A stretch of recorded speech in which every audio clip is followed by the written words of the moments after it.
Welcome to the Vandy Sports Podcast. I'm your host, Chris Lee. Our guest today is Seabass from WNWS of Jackson, Tennessee. This episode presented by The Well Coffee House, which turns coffee into water. The Well is a coffee house with the mission to bring clean water to the world. To date, over 30 communities across the globe now have access to safe water, health, and hope.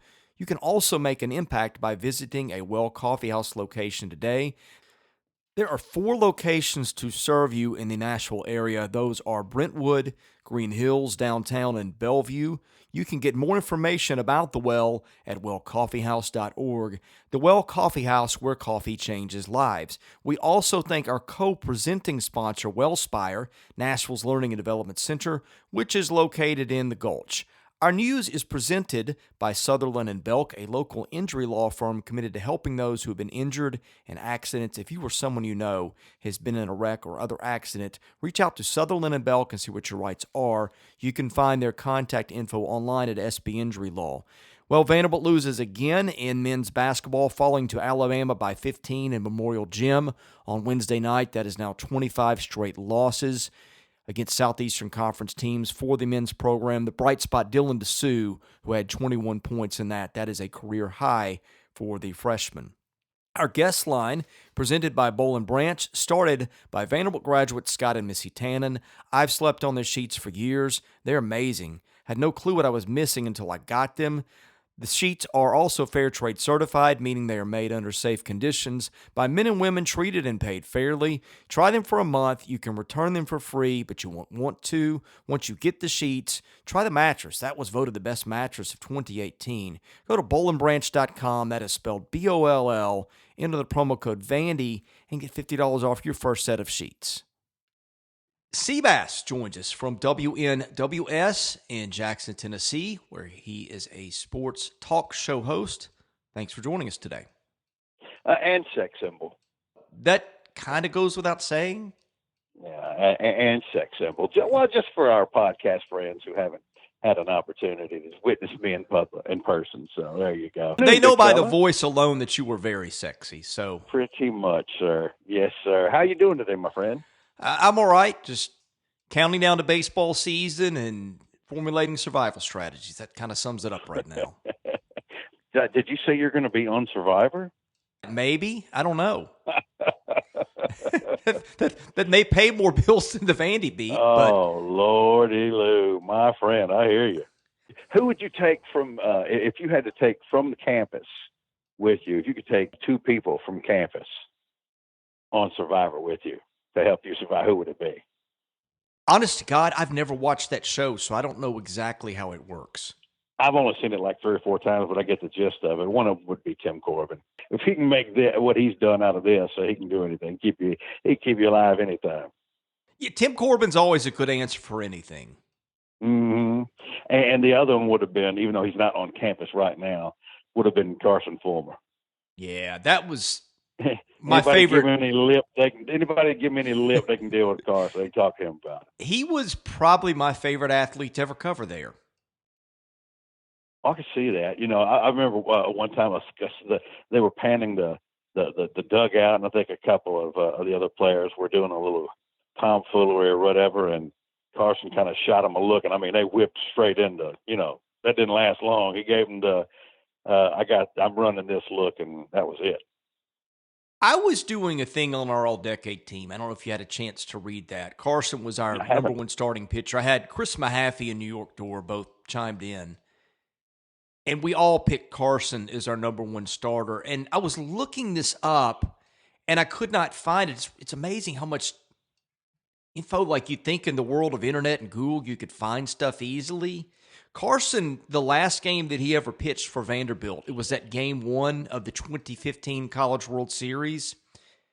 He was sick. I want to say he had the flu or something like that, or had some kind of a fever. I want to say he had like a 101, 102 degree temperature and pitched with it. I went back and Googled, and I know I wrote about it, but I couldn't find it. And I Googled, the Tennessean had something on it, and they talked about, I think, him pitching sick, but it wasn't very detailed. But I will always remember that about him. He had a fever of some sort, didn't tell anybody. and pitched that game. And, of course, in Omaha in late June, it's really hot there. So that just, to me, encapsulates him. And by the way, he was very good in that game. That was the one game that they won in the 2015 final against Virginia. I was still shocked that they couldn't finish that out. But that, to me, was his defining moment. Last year, if you could have, let's just say for some crazy reason, they played on the team together at the same time, and it was game 3, and Michigan's got their A. So I guess that part doesn't matter. And you have either a healthy Carson Fulmer or a healthy Kumar Rocker. Who you handing the ball to? I need one game. I just need one game, Chris. That's all I need. As much as I loved Carson, I would take Rocker. And here's why. I wonder now. I mean, I think Carson would have been great no matter what. But they had the higher seam baseballs then, which when he would throw that slider or whatever that breaking ball was that he would spike and nobody could hit, that took advantage of those seams. So I think that was a little. I mean, Carson, like I said, was going to be great anyway, and he was a Golden Spikes finalist that year. I'm not taking anything away from him, but that made him a little bit more effective, I think. Kumar, I think, is just the best player they've ever had, the most talented. And the thing that I kept watching and seeing over and over again is his arm slide and where the ball came out. Nobody had any idea whether the fastball or the slider was coming, and because of that, they were just flailing and guessing the entire time. And once he figured that out at the end of the season, nobody could hit that. I'm just thinking that is sort of bulletproof in any era. I think I would take Kumar, but Carson, man, had an incredible body of work, and like I said, was a competitor to the nth degree. I don't think anybody I ever covered was more competitive than Carson. Now, there's some guys that I would put up there. Price is one, Sonny Gray is one, Jay Cutler is one, but I don't think I could put anybody past him. Although Kumar Rocker, I have a feeling, is right up there in that discussion too. I think that's the answer that I probably would have had. Of course, if you had them two pitching at the same exact time, you'd almost be guaranteed the national championship. Wouldn't matter which one of them had it. Right. And honorable mention in that, I don't know how much discussion this has gotten, but, well, you know this because you're a Padres fan, and this was out there privately for a while before it went public. Drake Fellows was pitching with cancer last year. Or if he wasn't pitching with it, he got it not long after the season was over. Mm-hmm. And you remember how well he pitched against Louisville in his last game? Oh, yeah. Well, not his last. I guess he pitched against Michigan. It wasn't as good. But I'm like, man, hats off to that dude, not just for pitching well against a great lineup on a hot day, but I'm having to think right now, at that time, even if he did not know what was going on, he could not have been pitching, I'm guessing, at 100% more than likely. You wouldn't think so. Has there been any kind of updates with him? I think that Austin Martin put something on his Instagram that maybe made it to Twitter that said that he's cancer-free. So I hope that's true. You know how cancer sometimes has a habit of returning, and I pray for him that's it. Yeah, no question about that. Hopefully he'll get a clean bill of health going forward, man. No doubt. I've always liked her. I've always enjoyed watching him play. Yeah, it makes me respect those guys. I mean, just to pitch and to put in the work and the time and the stuff they do to push themselves to the limits, and then battling the stuff that those guys battled on top of it, that was really incredible to watch. By the way, how many days away from the start of the season? I know you know. 23. 23 days. You hyped up? Yeah, very. Man, yeah, you deserve this, man. Yeah, just thinking 3 weeks, everything's about to change. So if I could, before you say anything, I want to make a public plea. This is only from me, and it is straight to Tim Corbin. Coach, I know it's a lot to ask, but I need another great season for my man Chris here. He's been having to dig a tough beat sports-wise over the last about 6-7 months. And if you could find it in your heart, you ain't even got to win it all, but I would be fine too. Just have another great season so my man can have something positive to talk about. I will tell you right now, we are going to milk baseball like we have never milked it. You may see unprecedented coverage of midweek games with Western Kentucky and stuff like that, just because at this point, what else? Mm. I just, man, see, that's all. I just wish, and again, I love the door. I do, and I'm certainly going to pull them all the time. I just don't have the passion for the baseball on the college level like I do the other two. I want to, I do. I mean, if this was football, I'd be in heaven now, but it's not. But I do enjoy it. I mean, I don't. If they lose a game, I'm not going to throw something. I'm not going to be up. It's not going to ruin my week, and I won't be happy about it. But like when we lose a football game, I can't watch Sports Center. You can't watch it. I'm not Sports Center. Not that they would be on Sports Center.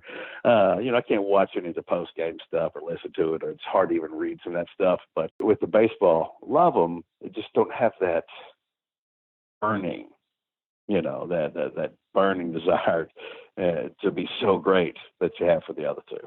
Well, at one point, I don't know, 12, 15, even as far back as probably '01 or '02, I was thinking of trying to get into the writing business, but I wanted to do it as like a baseball writer or a fantasy baseball writer or something like that. So before I even had this opportunity, that's what I'd been thinking. I mean, I think back to like if I had to do college and my 20s over with, what would I have done? I probably would have pursued journalism.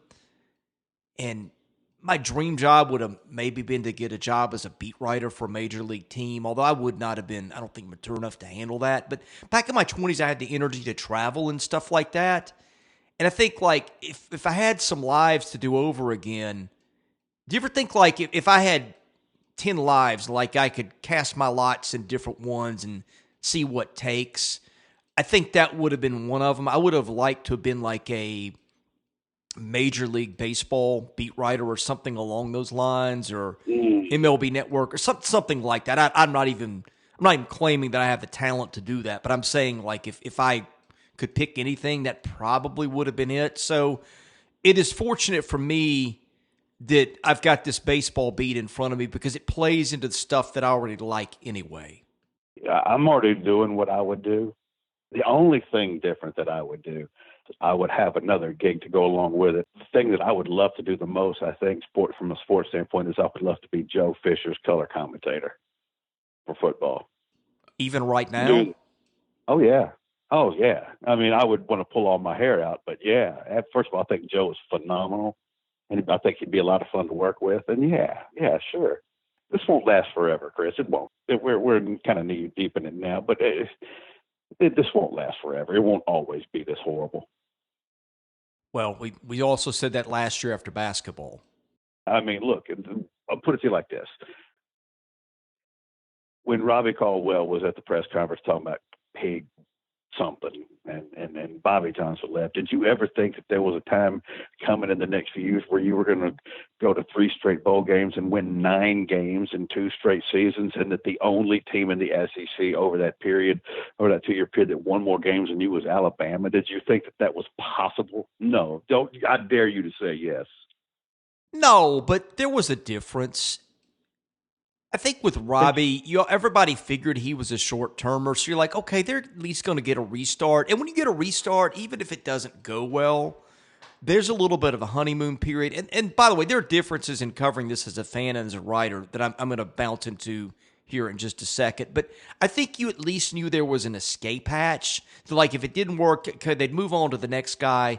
And the next guy can usually buy a couple more years of at least there's some hope and there's a path to this, unless he's super incompetent.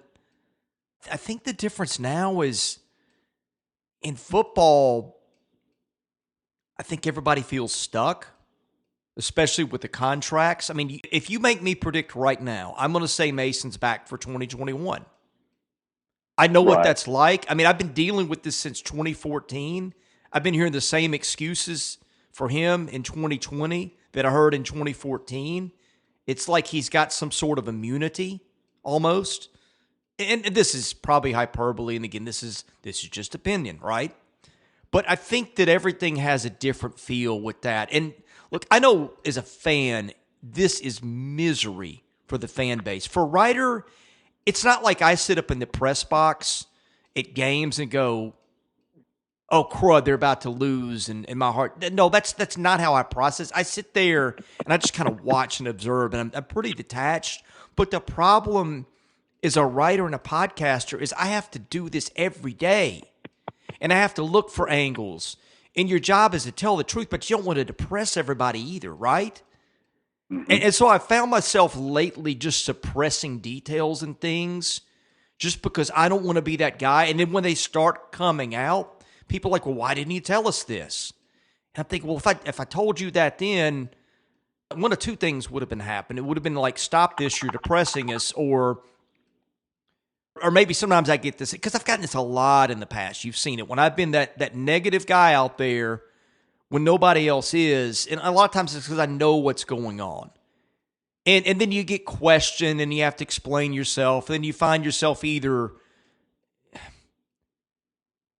defending yourself or arguing with people, and you're like in the back of your head, well, I know why I had this opinion, but I can't really defend it because X or Y got to me in confidence. It just turns into a nightmare from a writing standpoint. Like, at least when a game is over, I mean, I get it. It sucks as a fan to lose, but you guys get to go home and you take it a different level of pain. You take that with you that I don't. But, okay, I've got to figure out, how do I do this? How do I cover this season? I've got 2 months left in basketball. We both know exactly what's going to happen. And I look down and I go, okay, I've got at least another year of that in football, probably at least 2. The only way that changes is if they change coaching staffs. And then I look at basketball and I go, okay, there aren't recruits coming in. So next year's going to be bad because everybody thinks Neesmith is gone, which I do too, probably. We'll see. But if he's gone, then next year you could be looking at another last place finish in the conference. And then if they get good recruits next year, then it's like, well, okay, by the time those guys are juniors, then maybe they can do something. I look at the landscape for sports, and outside of baseball, I've never seen anything like this. And then you throw the facilities in the middle of it, which are very much up in the air. You should have seen the text I got this week. I feel like I'm giving people the PG-13 version of this, and I just look at it and I go, how am I going to do this the next couple of years? Unless I just max out baseball. And I know I got a good bit of the audience that doesn't care about that. So, again, I that's where I get stuck. It's hard for our listeners on one level, and I get that. I totally get it. But for me, there are other complications that go with it as well that make it really tough. Well, I think that, but like I said, it won't. It just really constant as change. It will eventually change sometime. I don't know if that means better or worse, but it will change eventually. The only thing that's different is, like, for most teams in a conference, like just to say with football, if things start going bad, they are a hire away from fixing that. Like, let's say with Mississippi State, potentially, you could tell some things are starting to head down a little bit with Moorhead. There's a chance that just by bringing in Mike Leach, their fortunes can change. It's not a guarantee, but it's certainly a possibility. It could fix what ails. We could go hire a good coach, today. And, what Franklin did was frankly amazing. I mean, I don't care how you slice it. And people could talk about the other teams in the conference being down. Hey, it happens. It is what it is. What he did was amazing, but those schools need only make that hire.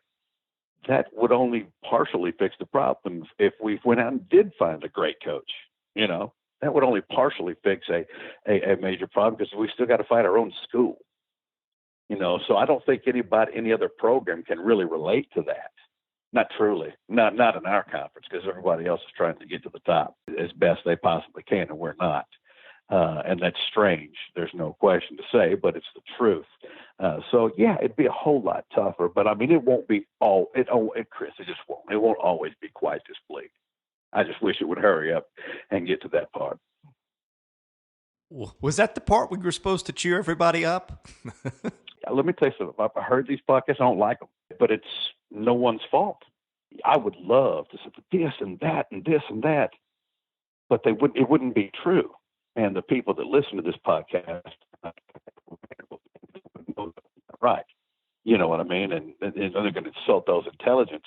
I'm just waiting for something that is true. Now one thing that is true this off season, we'll talk about some positive things. There are some.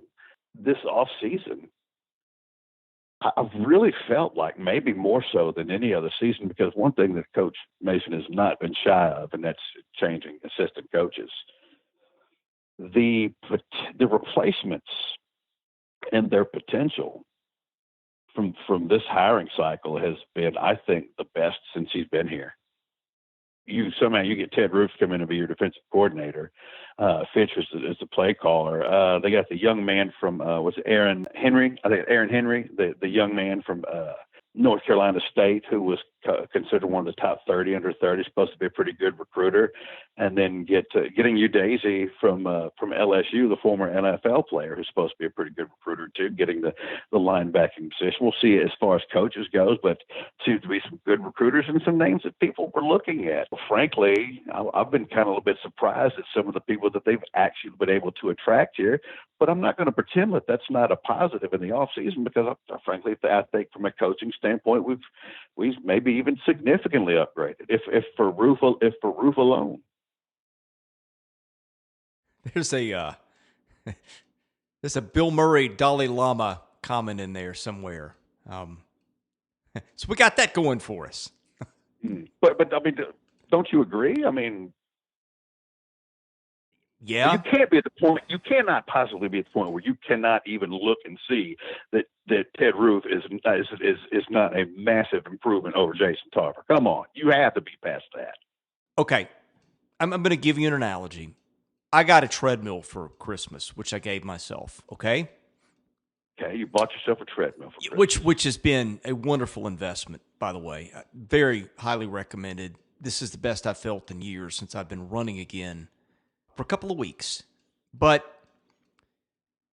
I have some issues with the treadmill, like the belt tends to go to the left and the right. And I'm always tweaking that and doing things like that. But if the motor goes out, it doesn't matter what I do with the belt, or it doesn't matter anything else that I do, if I have it plugged in or whatever. And I look at these as tweaks to the treadmill belt that don't matter when the motor's bad. What's the motor in this case? Is the motor Kirkland? Is the motor Derek Mason? Who are you talking about? Yes. I mean, I get the answer, but I mean, but Chris, I mean, if we can fixate on the negative, and there's pounds of it, when some positive additions happen, we have to be able to analyze and recognize that. What will it turn out to be? What will it mean? I don't know. At the end of the day, you have to have the horses in this conference, and there's just no way around that. And I certainly get that. But I mean, I've been pretty impressed in the sense that, because these are some pretty decent coaches that have other options. What is making them come to this situation? Because clearly they're not stupid people. And again, they have other options. Why are they choosing to come here? Are they hearing things that you and I have not heard, that are coming in the future?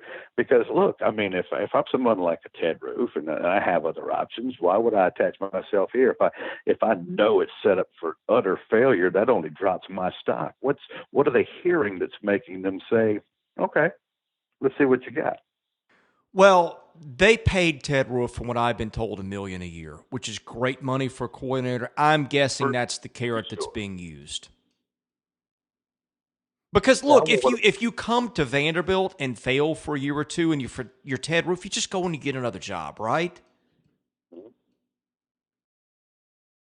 But wouldn't you admit that? And I know that's Ted Roof, but if he comes here and they finish 98th overall in defense, that only serves for him to trend downwards. He had a top 25 defense at Abbey State last year. I mean, and I get the money. I understand that aspect of it all. But if I'm somebody like him and I think there's no chance for, success here, or if I'm not hearing the right things, I'm looking big picture and I'm thinking, well, that's great. But if it's only for a year or so, and this dude gets canned after a year, if he does, if he doesn't, who knows? I don't know that it would be worth it to me. Ted Roof's not 25 years old. So I don't know, but I just like the fact that, and the Henry kid. I mean, I say kid, 30 years old, and Hugh Daisy. I mean, these are young coaches that, like I said, have other options. I think I know this will be Hugh Daisy's first full-time position job. I think he was an analyst last year for LSU, but you got to start somewhere, Chris. And I'll tell you what, because what I'm hearing from you is you might as well just go get somebody from a middle school, who has never coached, because the situation's so bad. So who cares? I mean, because that's what it sounds like. I mean, when we get something positive, I mean, if you're going to hold this thing together as far as talking about this crazy sport, this athletic department, you've got to be able to, when these things fall into, I don't say fall in our lap, but when these things happen, we got to be able to appreciate that. No, I agree, but I do think the guy who runs your organization is the most important guy. And somebody said something to me a year or two ago, because I used to think that when people made comments about his speech and things like that was being nitpicky and silly and kind of frankly mean. And sometimes it is, right? But somebody also put it to me this way. It's also indicative of how prepared he is for stuff. And you just get the impression as you're sitting there listening to him that he never has a plan for anything really. And really what he's most prepared for is to point fingers in other places to keep his job. I mean, right now that's his best skill is keeping his job and knowing who to throw on the fire in order to do that. So I'll put it this way. You never know, right? And all the things that you just said are true. But until I see evidence that he's more prepared with clock management, with how he manages his program, all those things, it's just hard to believe that when your leader is not in a spot where he needs to be, and frankly, a lot of people think not working as hard as he needs to be, I just have a hard time thinking that doesn't drag it all down. That's a very pessimistic take, and I get it, but it is also squared with how things have played out. What it was really, honestly, I saw too much of 2014 again in 2020, and there's no way that should happen 6 years into your head coaching tenure. I'm sorry. It would be great to sit here and tell everybody, here's reasons why this is going to get better, but I got to be honest about what I see, and I just don't see it. I agree with that, but I mean, if you can't see that Ted Roof is a massive improvement over Jason Tarver, I don't know what to say. I think it makes some small improvements, but what did they get outscored last year for the season? Well, 200 something points? If you start doing the math on that, how many points do those things shave off? I don't really understand. All things being equal, how much of a difference does a good defensive coordinator make in catching them up on the scoreboard? Man, it could make a lot. Is it 100 points? Well, no, who knows? Because what we're talking about here is we're talking about possibilities of scheme tweaks. I don't think you can have a full scheme change and in 1 year expect to have a successful overhaul, but maybe he puts them in the better positions. Maybe he uses their strengths and utilizes it more where Jason Tarver did not. And who knows what kind of difference that makes, I don't know. Now I'm not fixing to come over here and tell you that we're going to be, the 85 Bears next year by any stretch of imagination, because we don't have the personnel for that yet. But I think it's worth a good bit. The improvement between him and Jason Tarver is worth a decent amount, and who knows, maybe that's the difference in a game or two. Now, not maybe last year, because when we lost, we didn't just lose, we got our butts kicked. But by that time, the wheels had already fallen off, So I don't know. I just know this. I'll take that all day long over some assistant that nobody else wanted from someplace I never heard of. If you're going to host this podcast, you're going to have to start asking me better questions. I ask the best questions. That's the first thing you need. That is the first thing that you need to know. But by the way, the numbers last year, they scored 198 and gave up 381. So they were outscored by, what is that, 183? That's basically doubled. They got Yeah. they basically got doubled up. That is massive. Yeah, that's massive, Chris. For it to be, for a Power Five football team. When does spring practice start? You know? No, I don't. This is the point where I feel compelled to say we started out with Carson Fulmer, and you could have kept me throwing me softballs, man. If that's what you want, then I can do that. I'm just having some fun with you right now because I don't know what else to do right now. It's okay, Chris. Everybody, you know what the good news is for you is that you're in the right company because neither does anybody else. No. But at the same time, if we can make it through this, man, if we can get through all this and there is something better on the other side, boy, it's going to be a beautiful day. I mean, it seems almost virtually impossible because, like I told you, we're doing something that nobody else has to do. We're actually having to fight our own institution who, for some reason, enjoys mocking its own fans for some reason, but that is what it is. But I don't know, man. I mean, I just never seen it like this before. I I don't haven't think it's either. being exaggerated. I think it's legit. I don't, and I think that there's not a fan base in the universe in any sport in any location, that really can handle it any better. I just think that you've got a collective group of people that just really no longer have any answers, and they just want somebody to do something. And I guess they I guess they want a response from the university that says we give a damn one way or the other about you. I don't know if it's ever coming. The 1 year anniversary of Malcolm Turner at Vanderbilt is next week. It's February the 1st, which, man, a year has flown by. And again, I think the way you get through stuff is to look around the corner at better things. And the way I'm getting through this right now, honestly, is baseball, because that's going to be fun to cover. There are not a lot of landmines there. There are great stories. And again, as I've said, that is my favorite sport. So I'm just kind of trying to think every day, okay, it's going to be not very long. In fact, we will roll out our preseason coverage pretty soon, which will be a nice distraction from all this. So that's there. But I think back to a year ago, okay? And you think, well, it doesn't get any worse than 0-18 in basketball in the SEC and losing 20 in a row. And then you get a coaching change, which gives you a little bit of a lift. And I thought, well, the AD change, they're saying the right things, all these things. And here we are a year later, and somehow it's gotten worse. And the path is hard to see. I think it is the fact that everybody thought the burden was about to be lifted and that it couldn't get any worse, and yet it did. And I think that's where everybody's sort of hung up. And I think one of the issues is because, I mean, look, especially with Aaron Neesmith going down, from a coaching standpoint, there's only so much at Jerry Stackhouse we can do.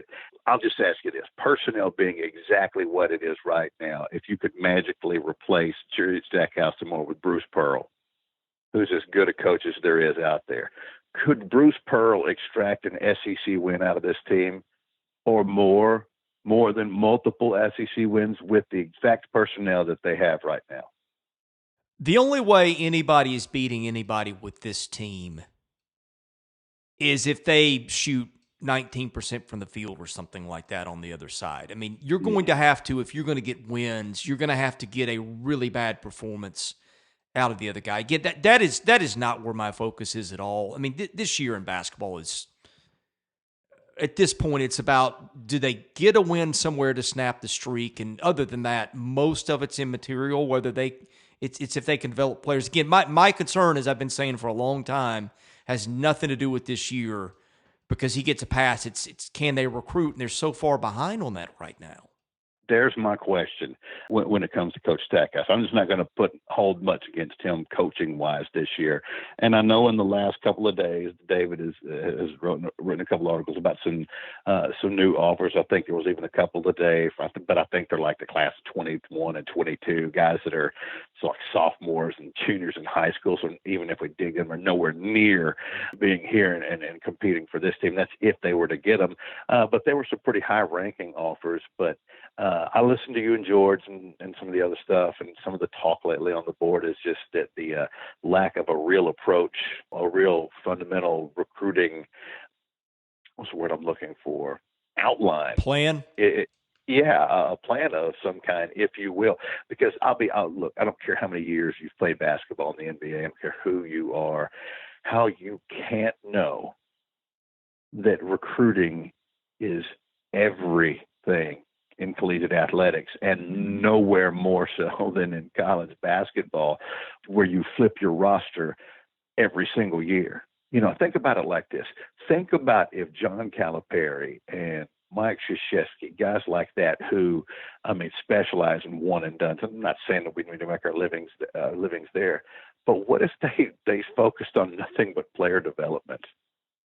Oh, that would be a disaster. How could you possibly think that, of all the people that are showing you the blueprints to do it, it's the top programs. And they go out and they do everything they possibly can. Clearly, we've seen that with all the cheating, to get the best possible players. And you know how I am about player development, especially in football. I talk about it all the time.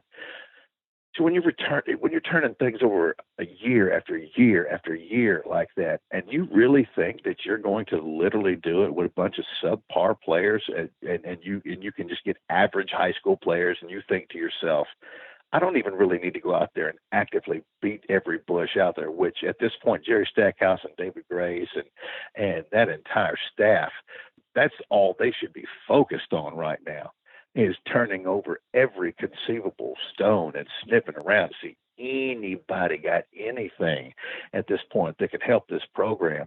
To do anything less than that right there, to me, is utterly irresponsible, and it's the only knock that I have on Stack, because I think he's all right as a coach, but I think they just kind of are nonchalant about the recruiting process, and there is zero chance that I would hire any. They hired all these people, and they got one guy doing the recruiting.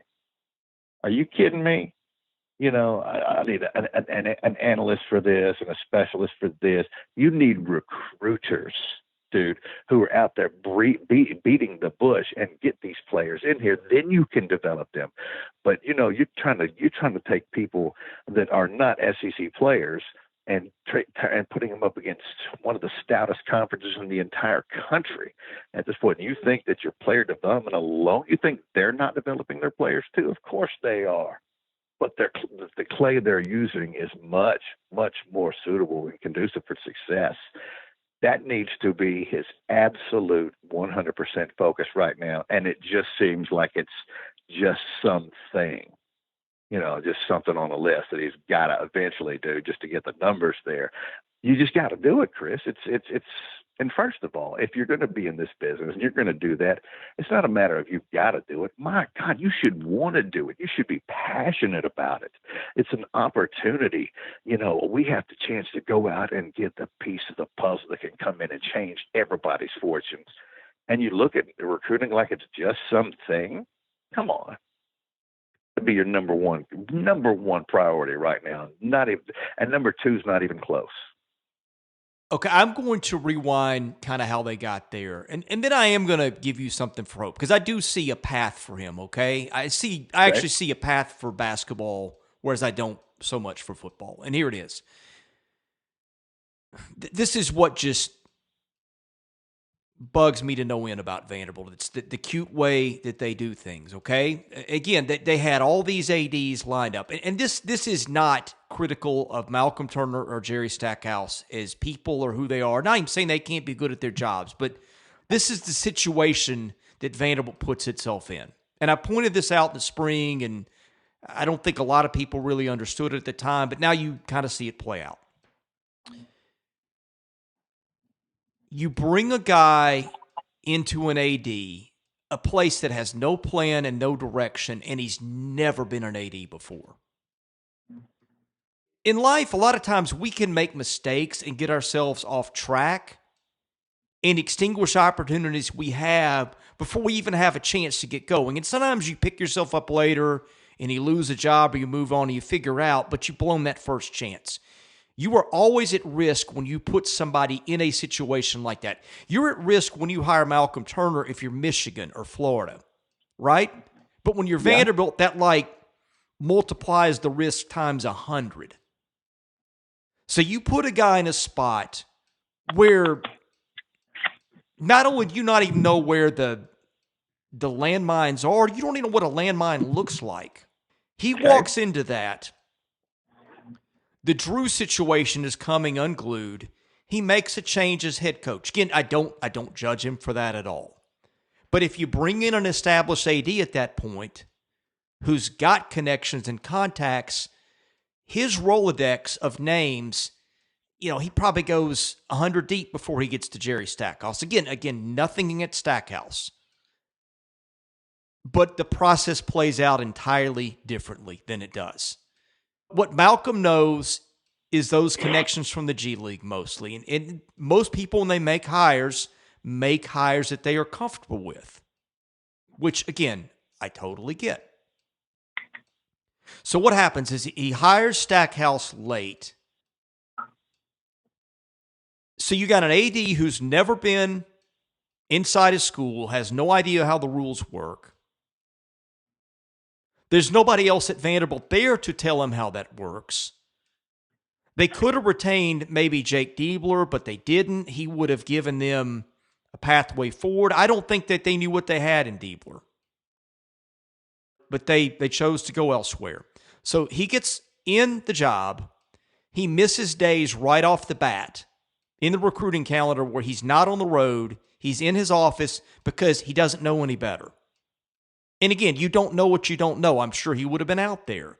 But it's a case of you have that leadership layer where your boss doesn't know what's going on yet. And although you know basketball, you don't know that end of basketball and how that goes yet, right? Mm-hmm. So all you know from that end of basketball, you haven't been in the college game. You don't know assistants. I'm not saying Jerry doesn't know people, but he doesn't know them like Eddie Fogler does or Kevin Stallings did or anybody when they took the job here. Jan Van Bredekoff, whoever. They had a working knowledge of things. Well, he's got to put together a staff quickly because he's got a recruiting class to sign in the fall. And he took his time with that, and he should have taken his time with that because he didn't know who to look for. I don't blame him for his process so much. It was a product of the situation. But now you sit here and they got a late start on that. They were behind. They're trying to find players as emergency fillers now for the fall to fill gaps. That could have been time. They were spending more times on prospects that signed in November or on next year's class. So now he's behind on that too.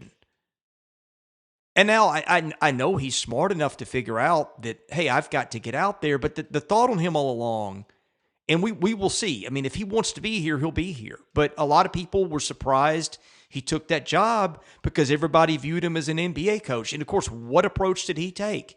He took the development approach because it's what he knows. And he hired a coach from the G League because that's what he knows and that's who he knows. And I don't blame him for thinking that the development was a part of it because it is. And, frankly, I thought he did a darn good job of that with the team he had while he had Neesmith out there. I was pretty impressed with that end of it.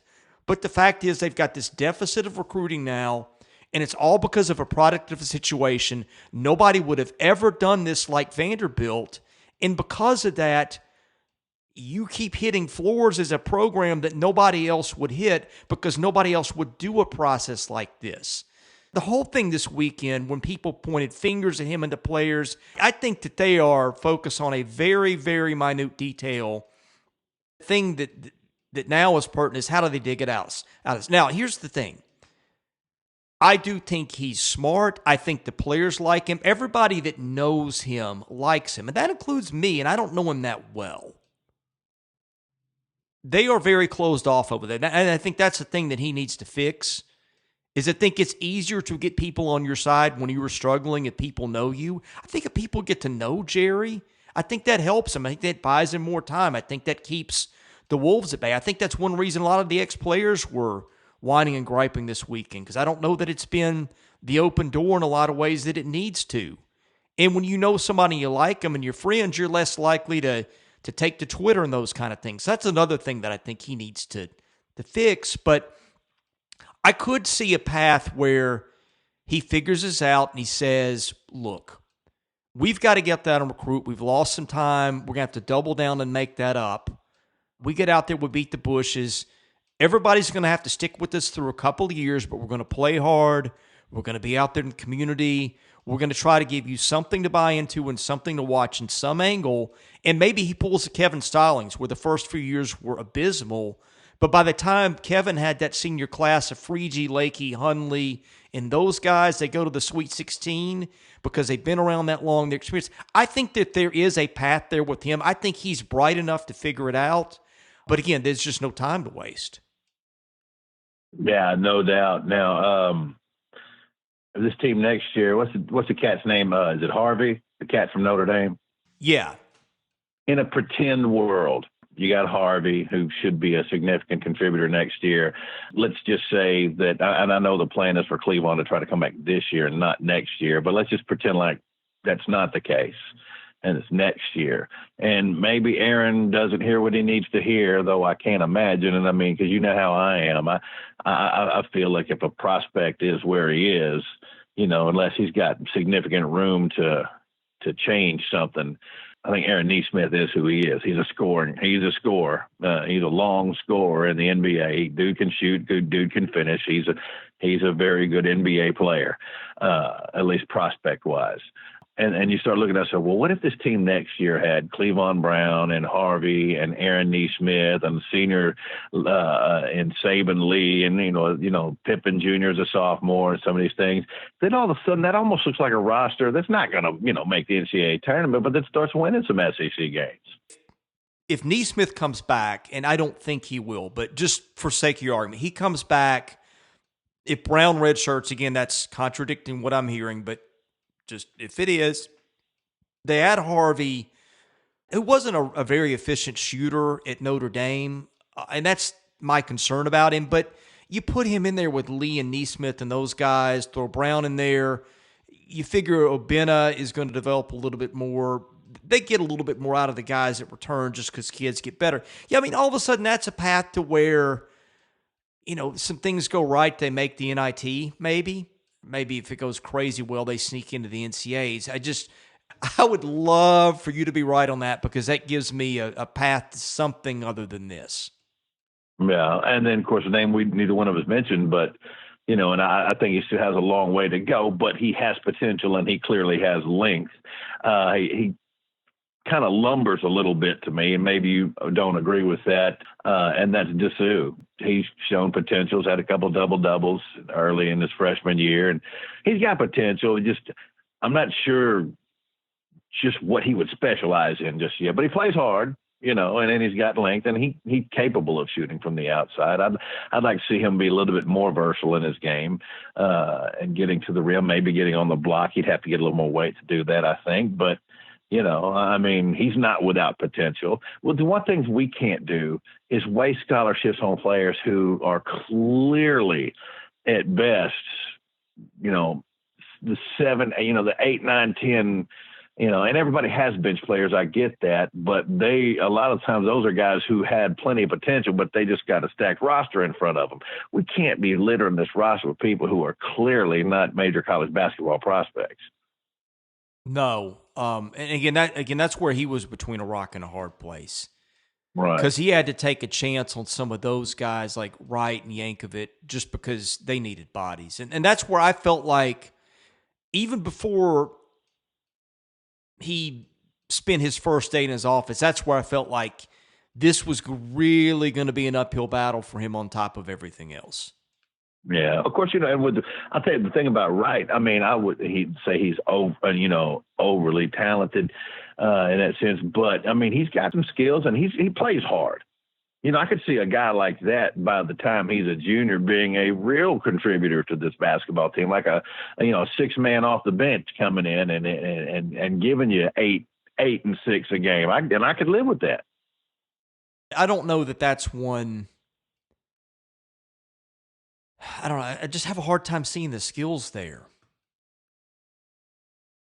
Well, I mean, he's a freshman, Chris. He's a freshman. He's got a chance to grow and develop his game. He is not void of talent. You know, there are some other Austin that just they're never going to do anything. I'm not going to say that Jordan Wright can't. It falls into that category. Again, I don't know that he's ever a full-time starter or anything, or unless out of necessity or anything. But I think he can be a meaningful part of that bench going forward. I guess by the time we air this, the Alabama game will have been played. Hey, didn't they just beat Auburn? I think so. Yeah, I'm sure Badly. we'll win. Yeah, sure, why not? We're probably going to win, to be honest with you. Probably big. I mean, at this point, I just feel bad for Bama.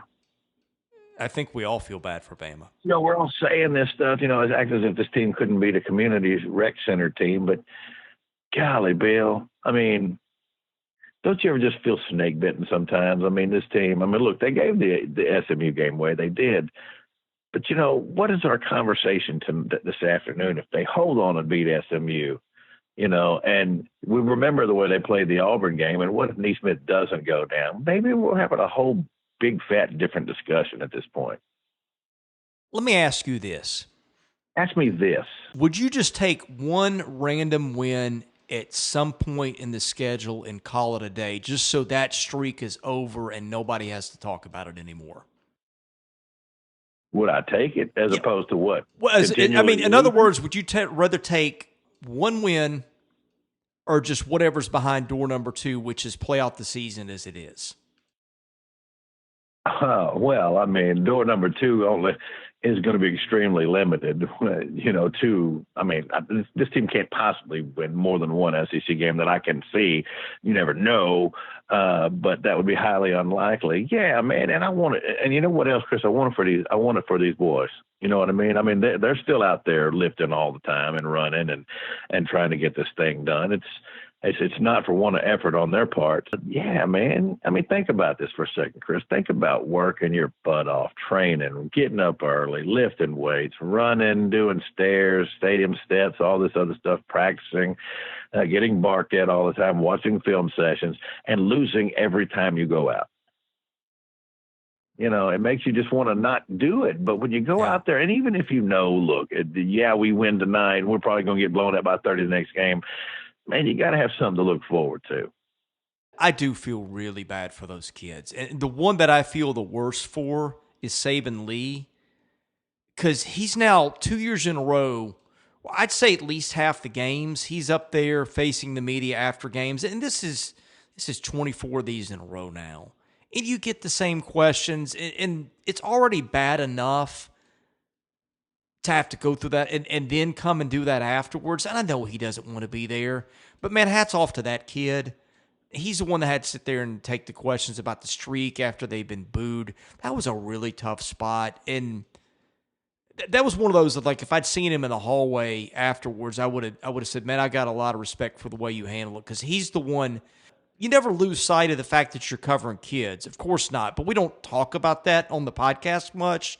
And that's one thing that I'm sitting there, I'm watching these guys, is I'm doing my job. I'm thinking, man, I feel so badly for them having to keep doing that. And it's one thing to live it the way they do just on the court, but like you said, they put in so much time and effort.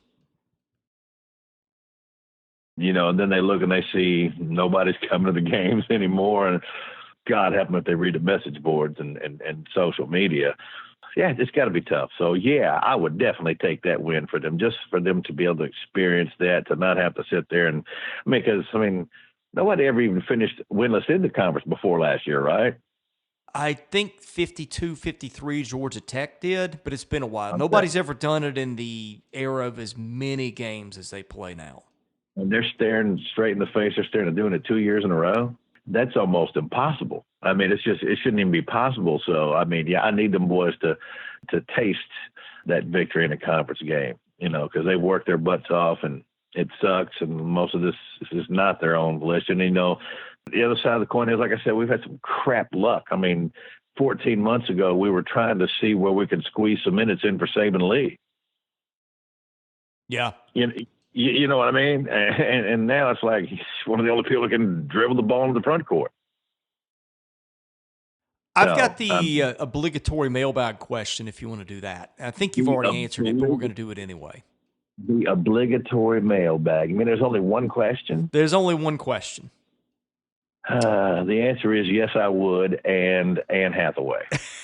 Okay, we'll see how that pairs with what was asked. Our mailbag is sponsored by Mark Gent of Simply a Fan. Mark is getting together baseball trips for the coming season, including one for the MLB4 tournament, where Vandy opens its season in Arizona. Visit simplyafan.com for more information. Mr. Vandy says, since you've been a Vandy fan, have you ever seen times as hard as they are right now? No, nothing even close to it. Yeah. Nothing even remotely close to it, because as down as I've ever been, football-wise, was the year, right after the Stephen Rivers Ole Miss thing, and the Temple game was like, my God, what have we gotten ourselves into? But, now it's basketball too.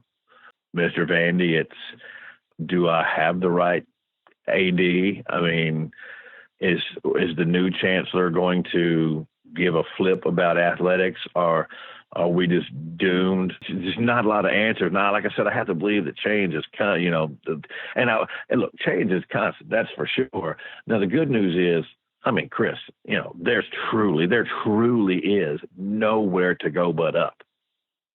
It can't be worse than this, From a football and basketball standpoint, this is as bad as it gets. We're Southwest Louisiana, whatever it was, with Adam Sandler. Remember before he joined the team, there was 8 people in the stands, and they were all drunk as they could be, because they were so miserable.